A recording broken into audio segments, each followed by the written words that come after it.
Hello and welcome to the very first Ademola Bookmen Podcast, where me, Alistair Bond, and my friend John Coughlan will be reading footballers' autobiographies so you don't have to.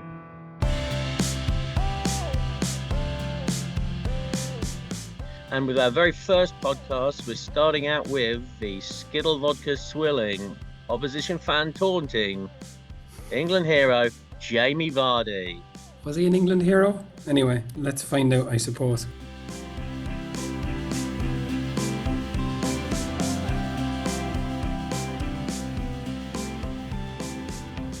Jamie Vardy from Nowhere, My Story.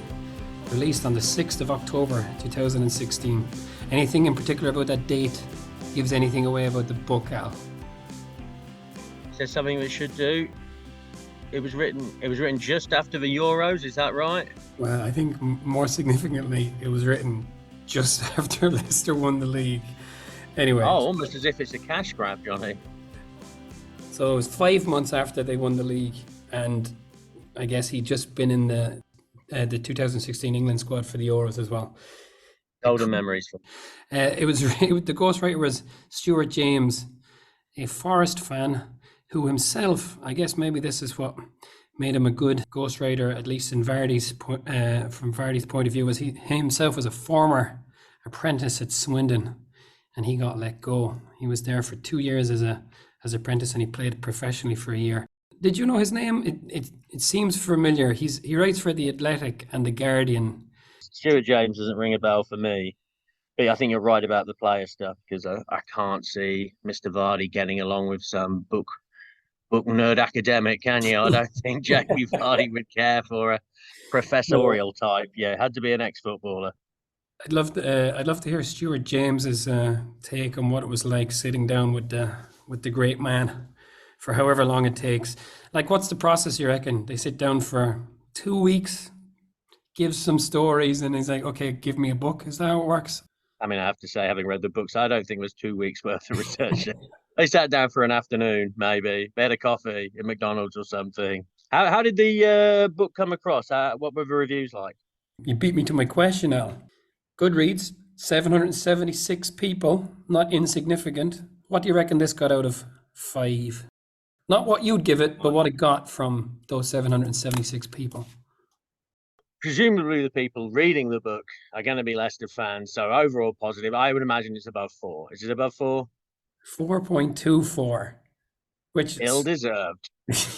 And on Amazon, if that wasn't high enough, 1,200 people read this, or at least, rated it on Amazon and gave it a whopping 4.6. Like, that's like that's like George Orwell levels of review there for it certainly is.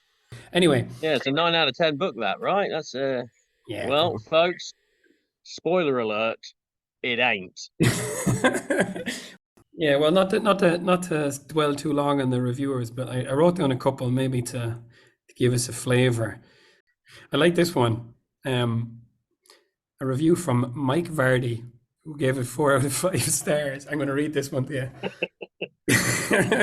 I'm fairly new to soccer, but the fact that this guy shares my last name was the reason I got into it in the first place. It was great to hear his story, and while I felt it could have been a bit shorter, it was a good read.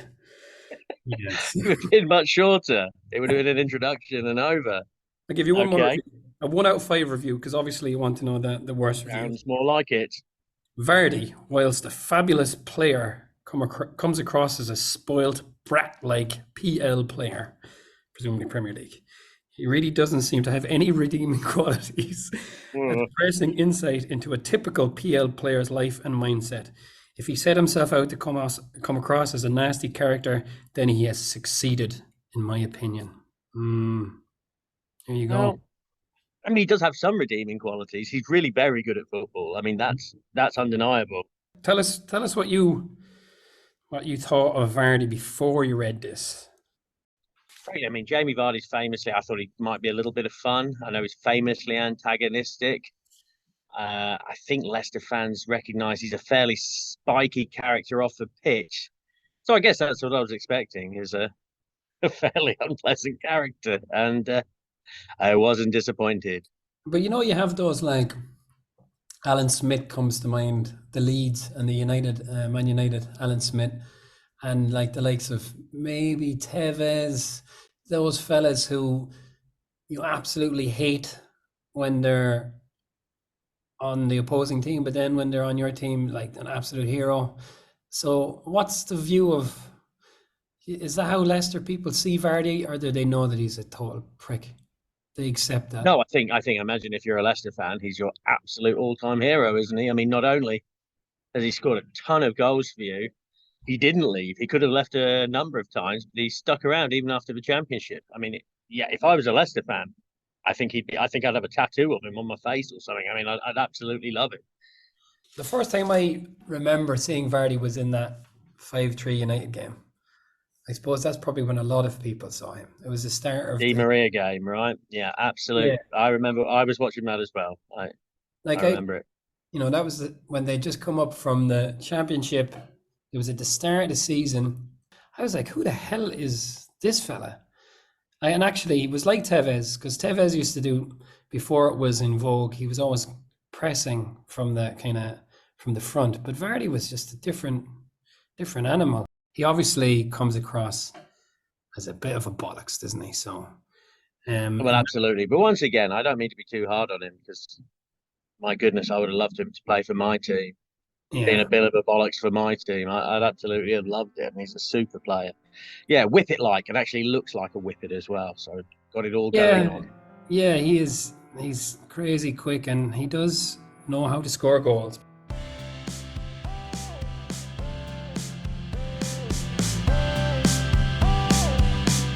The book itself follows a, standard chronological order with the exception of the prologue. So why don't we get started there?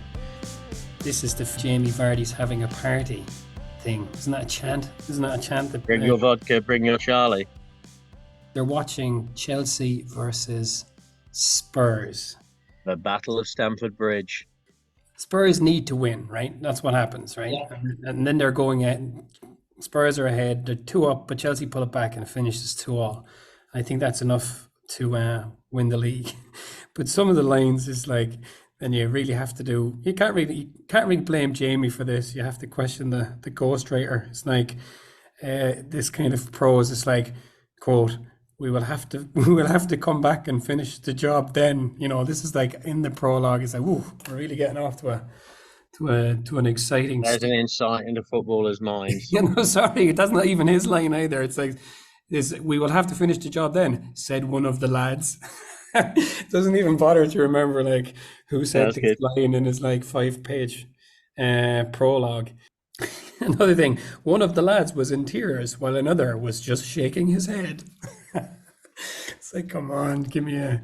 That's how you'll feel by the end of this book, John. Yeah, he really kind of yadas his way through a lot of it. I guess this is a theme that I found throughout the book, that the least interesting parts are the Leicester parts. Towards the end of the book, I just kind of like, it just starts to drift a bit. And you'd think that that'd be really, well, presumably that was what they expected people were tuning in for, because they were selling it like, as I say, 5 months after they won the league. The only interesting detail in that first prologue was that Wes Morgan owns a tattoo parlor. That was the most interesting thing that I learned there. Yeah, I wasn't expecting that. Well, for me, the most interesting thing, Johnny, is that he lives in Melton Mowbray. Now, this is going to not mean a lot to a lot of people, but I grew up 10 miles from Melton Mowbray. And if I was a multi-million footballer, I can assure you this, brother, I would not be living in Melton Mowbray. Oh, no, that's not where I would be living. That's funny, because I just assumed... Famous for its cat food factory and pork pies. But, okay, like, it is a remarkable... Like, I suppose at the start of this book, it's worth reminding ourselves, like, just how remarkable it was. 5,000 to 1. Now, I'm sure anyone who's listening to us talk about Vardy is very familiar with that, but it does warrant kind of just remembering, because it was absolutely crazy. These things are just not supposed to happen. It was a miracle. It was, and it was a miracle I kept thinking wouldn't happen. I was sure they were going to bottle it, but they didn't. And I think, Johnny, that's maybe why we are so familiar with the Leicester City part of a book, is because it is now in folklore, isn't it? Which that story has been told so many times. It is used an example as to why football is not completely and utterly broken to the money men. It's, well, Leicester can still do it, and they did it getting on for 10 years ago now. But it is, yeah, it is one of the most remarkable stories, and one that we're all pretty familiar with, I think, by now. Yeah. Yeah, but I guess, passage of time and all the rest of it. It's not that everybody gets up and thinks about Leicester every day, but yeah, it was remarkable. The most unlikely Yourself, Johnny. sporting or event in sport and we'll see in our lifetime, probably 5001. The bookies are rarely that wrong. Yeah, I'd say so as well. I'd say so. I mean, no one expected that. No one in the world. Nobody in the world did. And All right, it well, really was remarkable, wasn't it? It really was. I know that you have a whole set of expertly organized notes. So let's take it up then. Let's take up this story with a young Jamie Vardy, born in the shadow of Hillsborough in 1987.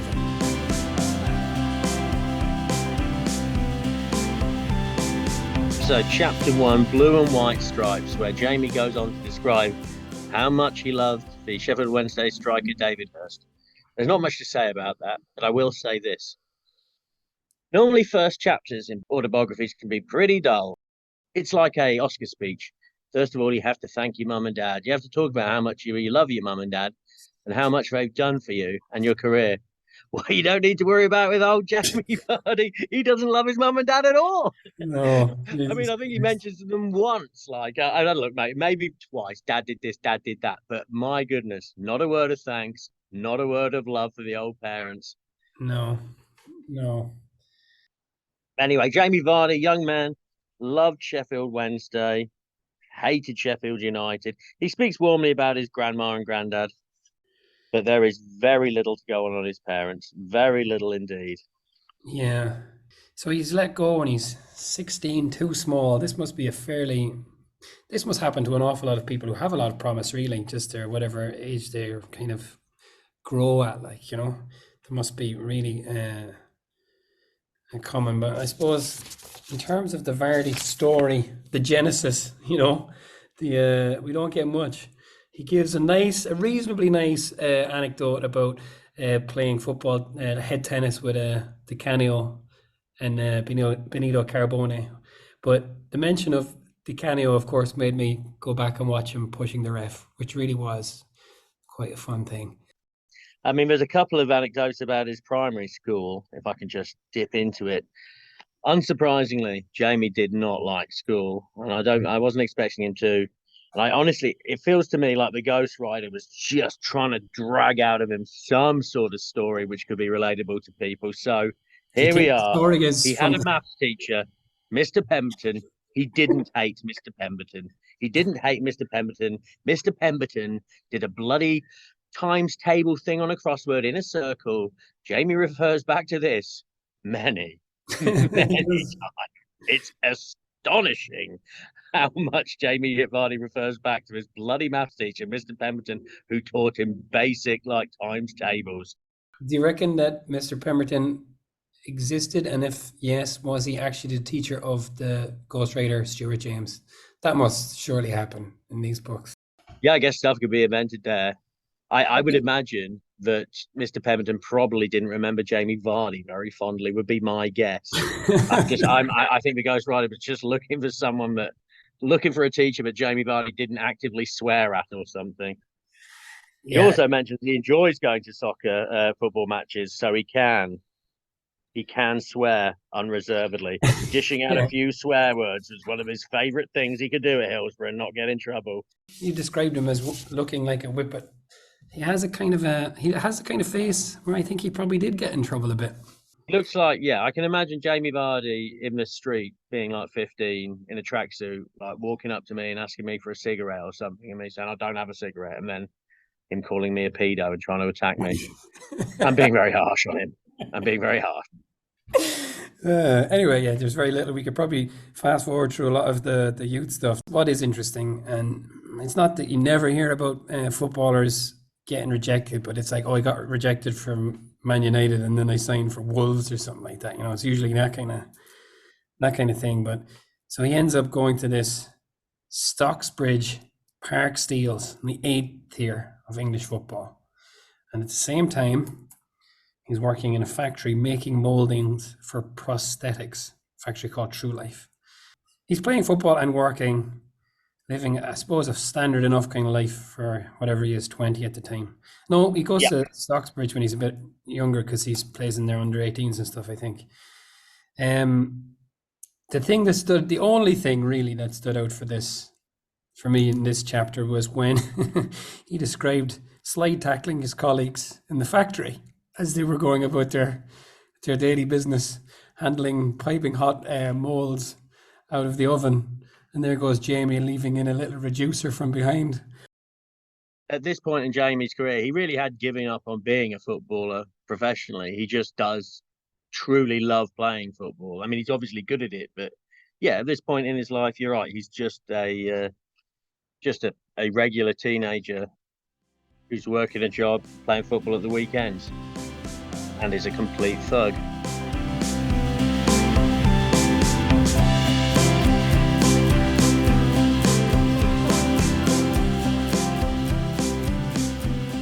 Chapter 3, smash him on the ankle, he's got a tag on. Yeah. Well, who's him? Him is Jamie, and the tag is an electronic computer tag for criminals. Now, here's a story where, in this book, Jamie Vardy was basically a massive hero that ends up on the wrong side of the law. He was innocently enjoying a night out with a disabled friend when his disabled friend got into an argument. Well, Jamie wasn't taking that. They crossed a line when they began to mock his profoundly deaf friend. And, well, let's face it, they give him a bit of a shoeing. I mean, just to read a quote here, one of them squared up to Chris and started arguing with him, getting more and more angry. Then it all kicked off when the lad leaned in and unbelievably tried to bite Chris's nose off. I mean, that doesn't sound great. But this next chapter, he just tries to throw it away. Chris had a bottle of Carlsberg he'd sneaked into his pocket to drink on the way home, as we often would in those days, and he used it in retaliation, hitting the lad over the head with it. He just bottled him. Yeah, astonishing stuff. I don't know. I mean, I guess if someone's trying to bite off your nose, unbelievably, then maybe smash him in the head with a bottle is the right thing to do. But I've managed to go through my whole life without ever trying to bite someone's nose off, or indeed smash them in the head with a bottle of Carlsberg. He repeats a few times how they were kind of the victim of what happened, but it's not how the judge saw it, is it, Al? It's not how the judge saw it. No.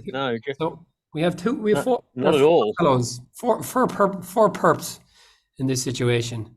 So we have Jamie and his friend Chris, as you call him, and these two fellas that they fought with. So all those fellas, they got much lighter sentences than Jamie. And while we know that Chris bottled, smashed the head. Yeah, so Jamie is pretty light on the detail about what he did, but we do know that he got, so this is what he got. He got 6 months on the tag, as he called it, 2 years probation, and a 12-month suspended sentence.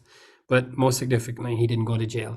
So I suppose, yeah. Although, laments this at some point, maybe it would have just been easier to go to jail after defending his friend's honor. Let's not forget that. He was defending his friend's honor. He was a young lad here, and I'm not trying to give him a hard time because I got in fights when I was a teenager. I did. But this sounded a particularly nasty fight. It really did. And if Jamie Vardy, having neither tried to bite off someone's nose nor smash someone in the head with a bottle of Carlsberg, was the most heavily sentenced, it does make you question as to what mischief he really was up to. And if that particular incident doesn't turn against Jamie, then perhaps his Facebook tagline at the time, on his 21st birthday, I think he had to spend that at home because he was essentially only allowed. He had a curfew, and that's what the tag was for.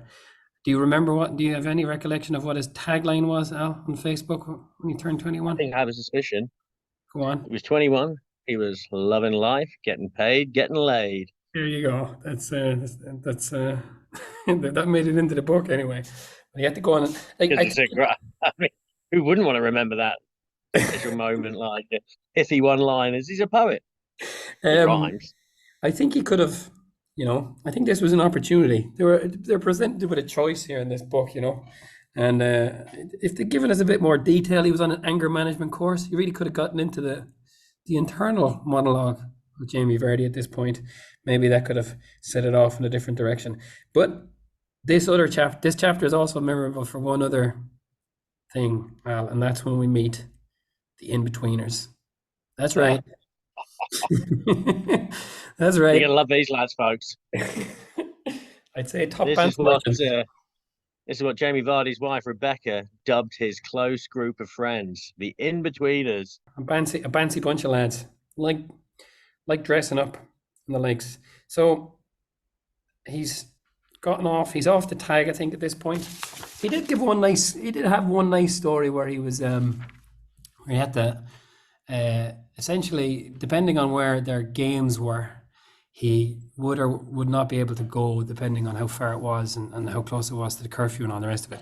And there was an entertaining enough story about him coming off at 60 minutes into the game and running as far as the hoardings and climbing over, jumping into a car and speeding directly home. And somebody was waiting to whisk him away so he wouldn't break curfew. He also, and it's testament to his dedication, because he really does love football and he's really good at it, and he's prepared to go to lengths to play it. And he really did love football. That's true, I think. And yeah, that does, to be fair, that comes across. And as somebody, like, obviously we were talking about football, we like football, and that is a redeeming feature. If you're it is. Is it no to that? If I'm at a wedding, for example, and I'm sitting beside, just say I go to a wedding, it's +1, I'm there, and I'm sitting, don't know anyone, and then the guy I sit beside, you like football? Yes. Okay, well, we'll be fine. We'll be fine for the evening, So yes, that does make me like Jamie a bit more. All right. Okay. Well, here, ask yourself a hypothetical situation. If you were sitting next to Jamie Vardy at a wedding, would you be able to get along with him with your football chats? I think you'd probably. I think the conversation would be largely about Jamie. I don't think it would be much of a two-way exchange, But yeah, I think like we're sitting talking about him. We've read his book. We're sitting talking about him. So yes, I'm willing to gamble that I'd be happy enough sitting beside him at a wedding. Yeah, there you go. I have a fondness for Sheffield Wednesday, and I don't like Sheffield United, so we had that to bond over. There's always the skittle vodka, if things aren't going well, you can always hit that.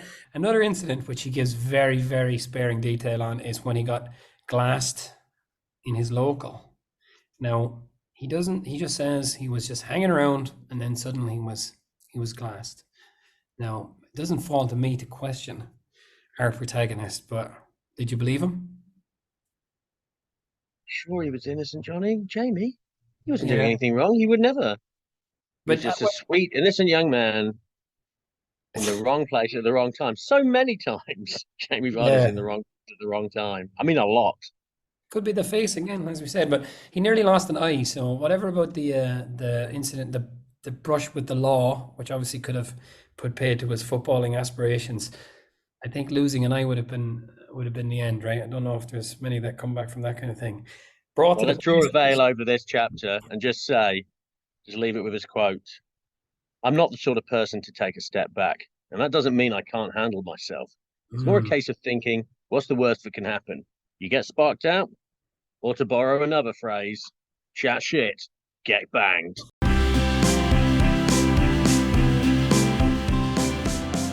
I think actually the next part of the book is the most interesting, maybe unsurprisingly. And this is when he goes to Halifax and on to Fleetwood. He was at Stocksbridge for 7 years. Like, that is remarkable, really, when you think about it. It is. It really is. Considering, what he's gone on to do. Yeah. And he was getting, so at Halifax, he's getting £120 a week. Sorry, he was on £120 a week at Stocksbridge. And it's actually quite a cool name, isn't it? Stocksbridge Park Steels. They sound like a North England, American football franchise. That's what it sounds like. The Glasgow Claymores. But anyway, he goes from Stocksbridge Park Steels. He was on £120 a week. And then he gets an agent. ambitious enough in itself. And he goes to £350 a week at Halifax, where he got four red cards in 12 months, and he was described by someone as, quote unquote, a lunatic. But yes, now, like, obviously we have not been very polite or kind, shall we say, to Jamie in terms of his off-field behaviour. But, you know, this is makes him the player he is, isn't it, Al? He doesn't hold back. Well, that's right. Yeah, I mean, he was just desperate to play football. Yeah, there was also interest from Sheffield United, if I can just read a quick paragraph. Then again, that Sheffield United scout was wasting his time in the first place. It wouldn't have made any difference if he thought I was Messi or Ronaldo, because there was no way I was ever going to sign for Sheffield United. No matter how much money they offered me, no matter what league they were in, no matter how big the opportunity, I'd never play for Sheffield United. And Wednesday through and through, always have been, always will be. It's in my blood, blue and white. Now that, Johnny, I can respect. God bless him. God bless him for that. Anyway, to move on. Yeah, so this is when he starts moving up in the world and people start recognizing him for the talent that he is. It's also in this chapter that we are first introduced to Ella Vardy, Jamie's daughter. And I genuinely really enjoyed this line. I met Emma Daggett, Ella's mother, a few years earlier. We'd see each other a couple of times in the week, but she'd go out with her friends on a weekend and I'd go out with mine. It wasn't really a close relationship. So when Emma fell pregnant in the summer of 2009, neither of us really knew if we were ready to be parents. It wasn't really a close relationship, not that close, you know. No, old Emma Daggett, she must be reading this book like, oh, I wonder if I made it. Oh, it wasn't a close relationship. Oh, well, we were quite close at times. Pretty close. As close as two humans can possibly be. Yeah, very nice. Very nice, Jamie. Class act always. And this gives me another opportunity to bring back to Mr. Pemberton. Ella's arrival gave me extra motivation on the pitch. It wasn't all about me anymore, and I needed to make some extra money too. The move to Halifax in May 2010 offered me the chance, but it also showed that I needed to work on my negotiation skills. But don't worry, while maths had always been a strong point thanks to Mr. Pemberton's round-the-clock timetable, I certainly didn't have Halifax backed into a corner with my wage demands. The next chapter, he's moving to Fleetwood. The adopted Scouser. He's sharing a house with his Fleetwood teammates. So he signed in 2011. He's aged 24. Still not in the Football League. One rung below using the... I mean, I think that puts things into perspective. In as much as, like, look at some of these top players. I mean, I think Kylian Mbappe is 24, right? I believe that's... He's won the World Cup. This is the first time. This is the first time. So he's 24. It's the first time in his life that he's training and playing full time. And he's making £850 a week. They signed him for 150 grand. £850 a week. I thought that was more than you would be getting in a non-league team. Yeah, it's like £3 a month.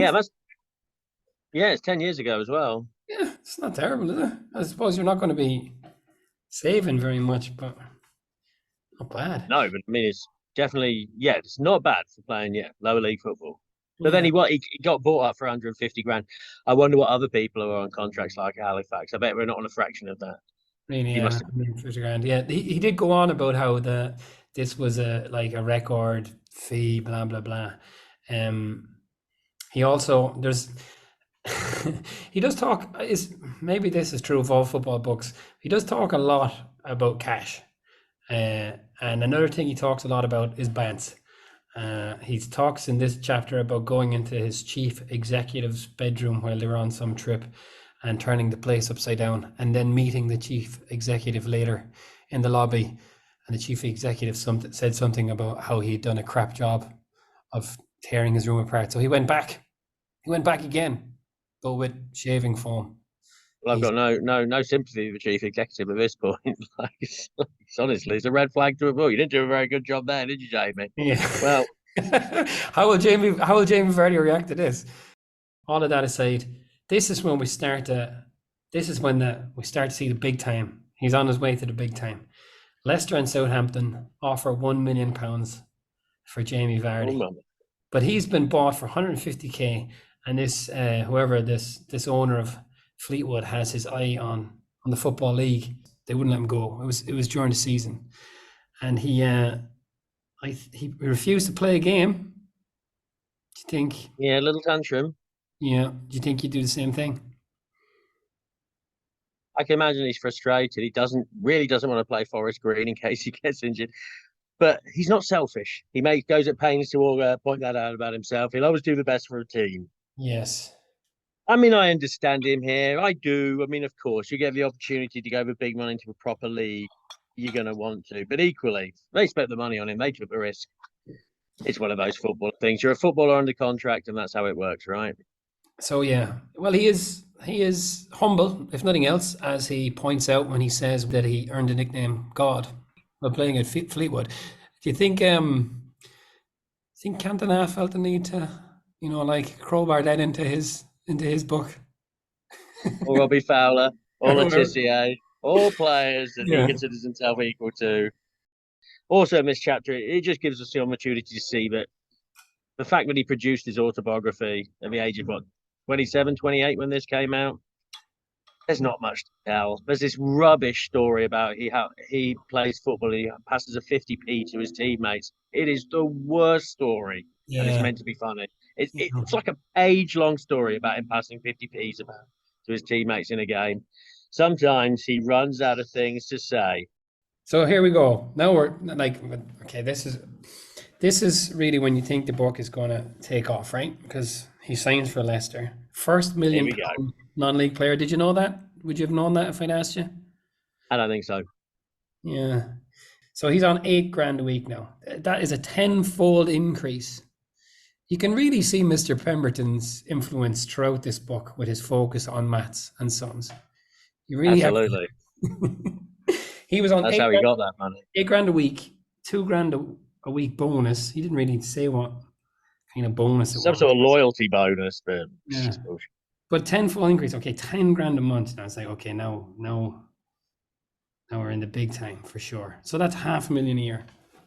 Not bad. Yeah, not bad.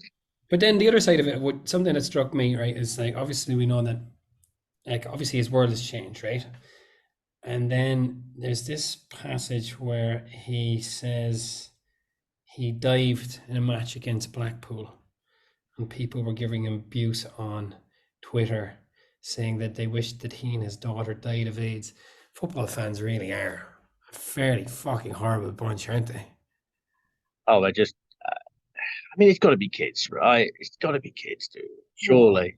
I'm not sure about that, but anyway, I suppose this is it. And Jamie he's a loose character, shall we say? So I suppose his arrival in the big time has obviously a lot of positives, but there's some drawbacks for Jamie as well. It's also finally when we hear about the Skittles vodka, and this is really what the book is about.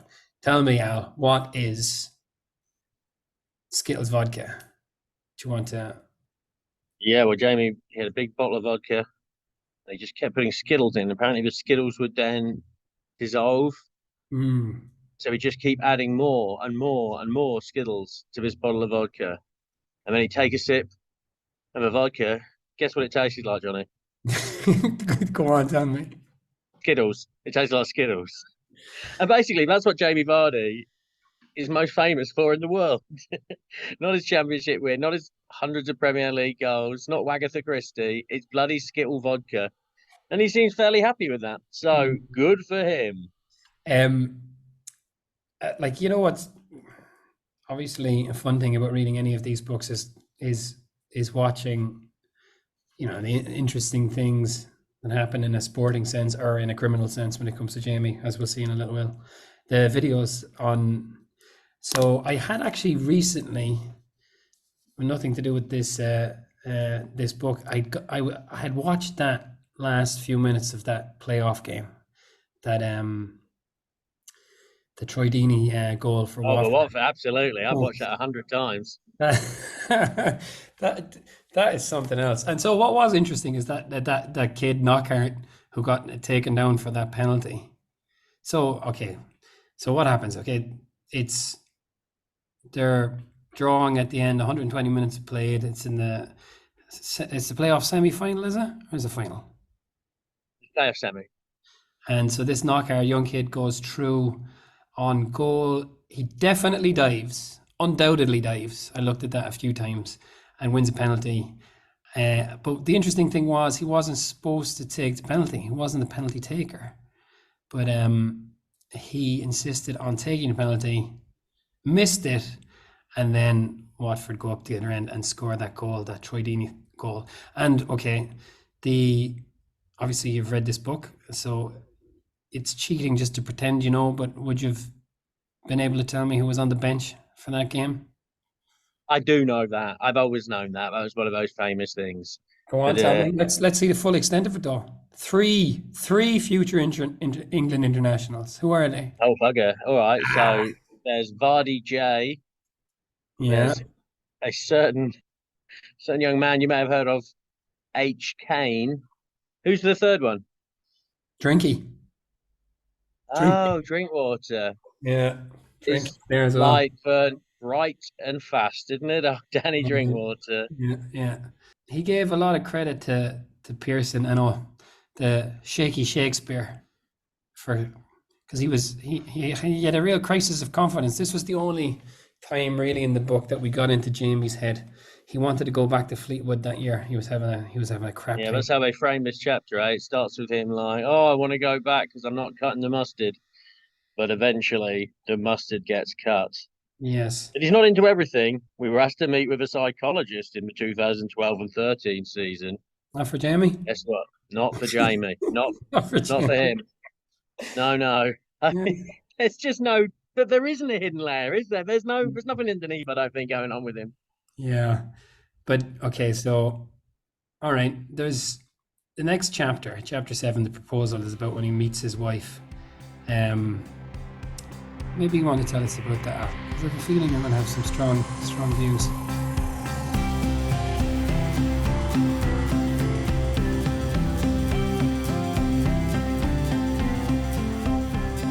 Well, again, I don't want to sound so elitist and terrible. Well, this book was written long before the whole Agatha Christie case. If you're unaware of that, Jamie Vardy's wife, Rebecca Vardy, went on to betray Wayne Rooney's wife to the newspapers and sell stories about her. And then she took Colleen Rooney to court in order to prove herself innocent, which she did not do. She did not do. She was guilty. She proved herself guilty. Yeah. It was as bad a case of shooting yourself in the foot as I think I've ever seen in the public eye, right? It was obviously she was naughty. She did it. She tried to prove she didn't. She just made herself look worse. It's like that Barbra Streisand thing, like, oh, no one should see my house. Everyone's seen your house now. The Streisand effect. The Streisand effect, exactly. Funny girl. And sorry, just another little aside. Did you know that Jamie and Rebecca, or Becky as he calls her, Vardy, brought out a kids book last year? Now, I bet you that's an absolute horror show. But anyway, if it's my goodness, it's. I didn't know about that. Ooh, yeah. Anyway, okay. So tell us about the romance. Well, it is romantic. She only agreed to meet him on the proviso that he would stop texting her. Eventually, she agreed to meet him in a pub. He's, I better keep myself together here. Better have. He tried to order himself a fruit juice, but the barman, damn him, brought him a double vodka. Anyway, by the time Rebecca came in the pub, he gave her a big cuddle and then started wrestling with his friend on the floor. He just sounds so fucking exhausting. Oh my God, oh God, it's like, oh, I brought my girlfriend. I really like her. Oh, I'm going to fight you. Just pack it in, lad. Just let it go, you manimal. Yeah. But yes, it's not the most beautiful love story I've ever heard, but 8 years on, they're still together. He represented him in court. Maybe they're very in love, and good luck to him, and good luck to her. Yeah, fair enough. But yeah, he does sound absolutely fucking exhausting. But he's well matched to his friends, the in-betweeners. One of them he reveals again with his signature humility that one of his buddies, I can't remember which one, got Vardy's signature tattooed to his arse when they were in. That would be his friend Rans. That's right. Rans, yeah. Right, okay. And the same trip, Vardy Would broke you his. get my name tattooed on your ass, Johnny? Come on.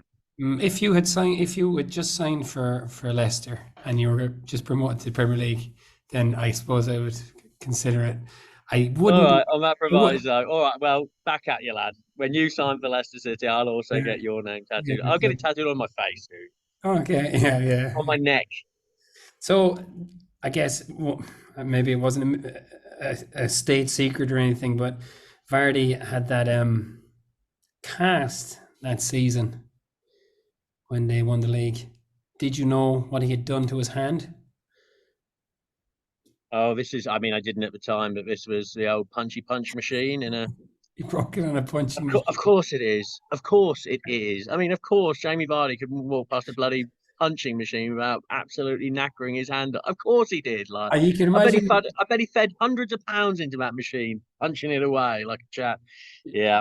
You can imagine walking down the street with Jamie, chatting away, and him just bolting into the machine from the street and like running up and boxing it without even like putting money into the thing.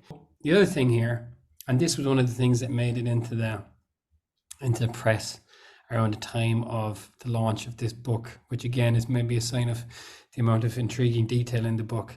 And it's a question for you all. What is Jamie Vardy's pre-match regimen? So specifically, when he's playing at 3 o'clock on a Saturday, what does he do? He's like 12 Red Bulls, right? And has an omelette. Lots and lots of Red Bull. So he has no breakfast. He slowly drinks a can of Red Bull. He gets Slowly. That's nice detail. He has. I'm going to slow down. I'm going to take time with this one. He has a total of 3 cans of Red Bull and a double espresso, which I think he only started the espresso when he was brought into the big leagues. That some of those continental types.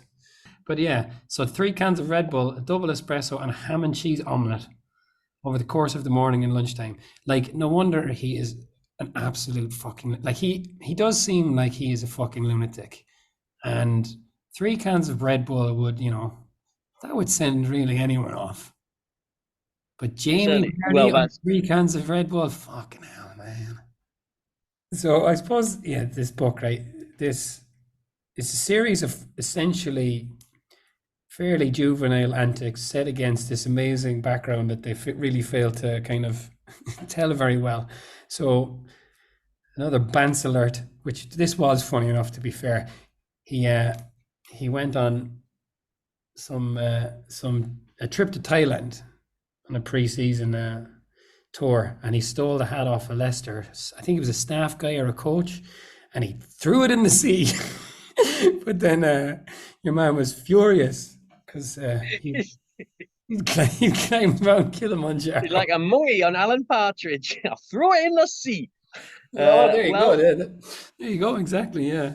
Frankly, considering Leicester City's other trip to Thailand, that's a good one, right? You did well, Jamie. You did well. Yeah. You did well. That's it. Stay away. No, you did great. You only threw someone's hat in the sea. That's good. Yeah. That's really good. Yeah. You Okay. didn't do what other people did. Did the man wear his hat? He loved the hat, didn't he, the man? It was a special hat. He climbed a mountain in that. Was it where was it? Mount Kilimanjaro. Yeah. Kilimanjaro. Yeah. My special Mount Kilimanjaro hat. Oh, Jamie, go and get it. But now, okay. Now we're really in the big time, Al. The Premier we are. League. A few years ago, he's running around naked at Fleetwood for being late. Now there are monks being flown over to Leicester to bless the dressing room. Talk about a change in circumstance for old Jamie. Okay, I've got 2 questions for you. I think you'll get one and you won't get the other. Who was the United manager when Leicester famously beat them 5-3? Louis van Gaal. Did you know that before the book? Did you remember that? Yeah. I know. Yeah. And who was the United player who got sent off? No, I don't know. Tyler Blackett. Now, when was the last time you heard of him? Don't know what Tyler Blackett's up to nowadays. I bet he's at Celtic or something, or Rangers. Or like MLS or something, or Australia, who knows? Anyway, so that was an absolutely astonishing game of football. That 5-3. So they're playing against Rooney, Van Persie, Di Maria, Falcao. No, okay, Di Maria didn't really fancy it, did he? Falcao, bit of a busted flush at that stage, but still, it is a remarkable turnaround, and that really That's was. when Di Maria did that little flicky goal, though, didn't it? Which absolutely a little scooped goal, one of the great goals. Yeah, he was good at United, and then he just decided it wasn't for him. His house Total fanny, right? Just a total fanny. his house got broken into, but I think if you're a Premier League player in England, you have to expect a break-in or two, it seems.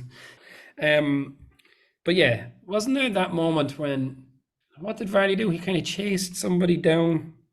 He really did seem like a fella who had 12 Red Bulls and a ham and cheese omelette. He played like that. He did. So yeah, as mentioned, they lost the next 11 out of 13 matches, and they drew the other 2. So they're bottom of the league on Boxing Day.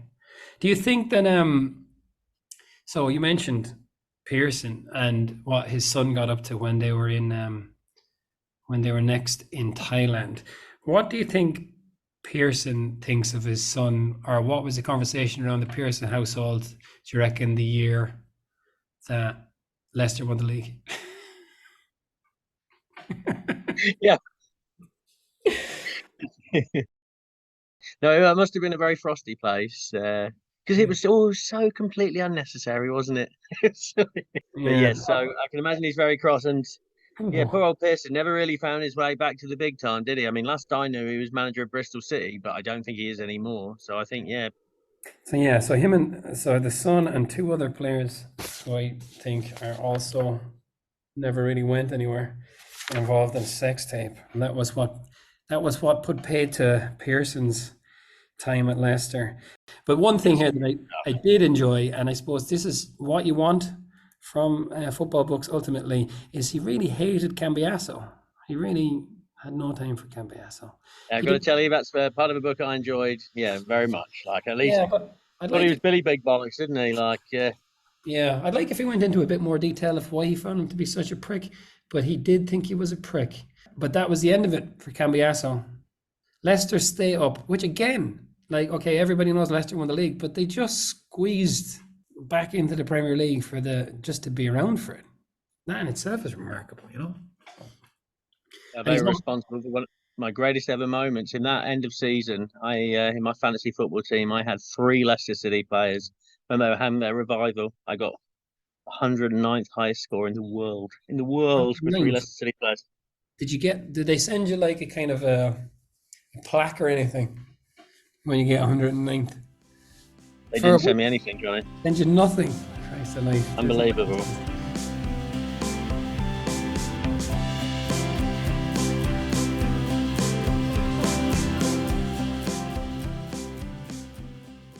We saw a sign of maybe a little flicker earlier that Jamie's not as dedicated always as he wants us to believe.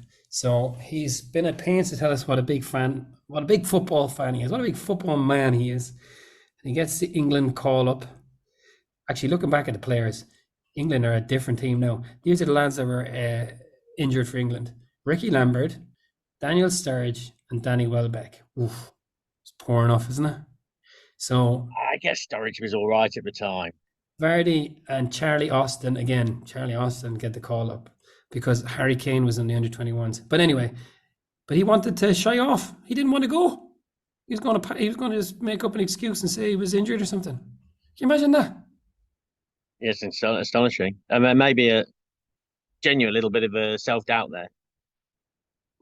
Come on, you reckon? I mean, that's it. He spent his whole life on Charlie Austin and Ricky Lambert. No, you're quite right. Okay, so this is also when he gives us another throwback. He mentions, like, why did he put this piece of information into the book? He's like, in 2010, he'd been watching England versus Germany in a pub when Lampard's goal was disallowed. And he threw a beer glass at the screen of the pub. Like, there's no need for that information, Jamie. Was that in the pub? Absolutely not. Was that in the public No, domain? that stuck out to me. Again, I've spent my whole life, my goodness me, I've been disappointed by football at times, but I've always managed to restrain myself. Like, I've never thrown a pint glass at a pub TV. Yeah. This is where we we get back to the chat shit and get banged. That's Jamie's mantra. He claims he doesn't Sure remember is. posting on his Facebook, but someone went back through all of Jamie's Facebook posts as far back as 2011. That's like, at this point, that's 4 years of Jamie's Facebook posts to find this chat shit and get banged. Can you imagine? Can you imagine? So, okay, we're getting in towards the very end of it, and okay, essentially there's two things remaining in the book.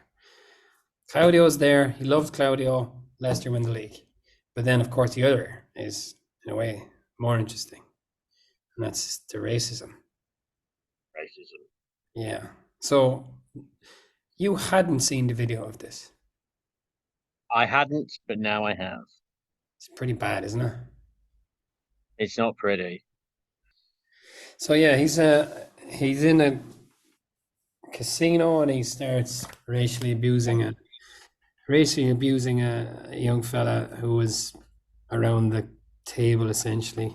He says he was looking at his cards. But then, yeah, I'm surprised in a way he kept his job. And yeah, certainly if it had been other racial epithets, I think he would have struggled much more. But I think he got away with it because he just claimed ignorance, right? That was his thing. I didn't realize it was offensive. Yeah, it's nasty enough. Anyway, but Jamie's able to bounce back. He stops going out and he builds a bar in his home with a full-size snooker table. So full-size snooker table says it's every bit as bad as, compares it to house arrest. It was like being under house arrest that time. A bit different, Jamie. Bit different. Yeah, he suffered so much at the hands of other people for his own actions. Yeah, well, I'd never have used the word chap if I'd known it was racist. I'd never have used it. No. Yeah, I think you knew it was racist. I think you did it anyway. Oh yeah, he definitely knew it was racist. There is the stuff about his father is interesting. That stuff. The Mail on Sunday brings someone to a match who they claim to be his biological father, and he doesn't know this. He says he'd heard a couple of people saying things growing up, I know your real father is, this person's your brother or whatever, but he never actually confronted his mom and dad about it. And then this comes out in the paper. Now that's crazy stuff. And did they bring this fella to the match? The headline was, imagine this fella going along to the match as well. Like, what a fucker. Soccer's record breaker is my son. You're kidding? ? Or exclamation mark. That's the headline. It's pretty poor now, isn't it? But and this is also when we learn that Jamie and his family have essentially fallen out. He doesn't give a whole lot of detail, and ultimately, I suppose, there has to be a line, private at the end of the day, but does seem to be related to the missus. There does seem to be an issue there that he kind of accuses his parents of never liking her ultimately, but sure. What could you possibly not like about Rebecca Vardy? Yeah. Who in 2004 described who's that mysterious girl saying "ooh" went out with Jordan as being hung like a gerbil. What's his name? Peter Andre. Peter Andre. So sorry. Yeah. She's already been in celebrity sextile stories. I don't know. I mean, I'm sure she's very, very nice. It's just everything you read about her in the media would suggest that she's not. Right. Yeah. I'd say she, if she's not coming across well in this book, Yeah. it doesn't really read well for any other. This is what he writes. I will always defend Becky. She's had some horrible stuff written about her in the newspapers, and it's far from the truth. I know the real Becky, and so do our friends. Well, this is all pre-Wagatha Christie, isn't it? Yeah. It's all pre-Wagatha Christie.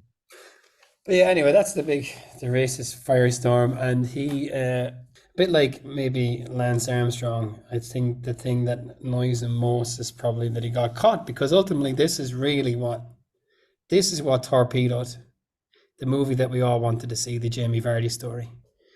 This was probably what put paid to that. So he says here that there was a Hollywood screenwriter or something sniffing Yeah, about, and they had Zac Efron was going to be Jamie Vardy. perfect. It would have been worth seeing. They're like two peas in a pod. They're almost identical. But yeah, and obviously then they win the league. I suppose this part, I didn't feel like there was any really interesting detail. Despite having like a geographical non-love for Leicester, I was thrilled by this at the time, and I loved him. I just thought he was, in some ways, I like him as a footballer. I like the way he's an antagonistic, Oh, I definitely like say that die about him. attitude. Yeah, and I suppose, yeah, like obviously Kante and Mahrez have went on to fairly spectacular things. The likes of Schmeichel have had good careers, but yeah, it was a fairly remarkable confluence of events that brought these, well, I suppose, no-name players into this, like, ultimately fortuitous period of time, because none of, like, it was Spurs who they were, competing against to win the league. Yeah, yeah, that was it. It was the first of Guardiola's first season, right? So everything was a little bit transitional, and yeah, Leicester took their chance and Yeah. was stunning in doing it. Like again, I don't want to diminish anything from there, or indeed his achievements.